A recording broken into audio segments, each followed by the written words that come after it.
சாலம்க்கு போறதுக்கு உனக்கு எவ்வளவு கிரெடிட்ஸ் வேணும்? 90K. 90K-வா? நான் அதை ஈஸியா சம்பாதிப்பேன்.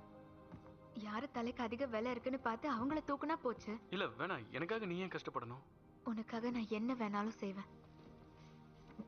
உனக்காக நான் என்னையே தருவேன். ஏய் இரு, என்ன பண்ற? என் இதயம் உனக்கு வேணுமா? இந்த எடுத்துக்கோ. பவர் சப்ளைக்காக விலை மதிப்பில்லாத ஹேமோட மைக்ரோ ரியாக்டர் இதுல இருக்கு. இது உன் ஃப்ரெண்ட்ஸ் யார்கிட்டயாவது வித்துரு. கிடைக்கிறத வச்சு சாலம் போலாம். அங்க குறைஞ்ச விலையில வேற ஒரு இதயம் வேண்டாம். கம் ஆன், பாடி பார்ட்ஸை விக்கிறது தானே உன்னோட தொழில். தயவு செஞ்சு யாரையும் இப்படி உடனே நம்பாத. என்னதான் அவங்க நல்லவங்களா இருந்தாலும் சரி, நம்பிக்கையானவங்களா இருந்தாலும் சரி, உன் கனவை நிஜமாக்க நான் என்னையே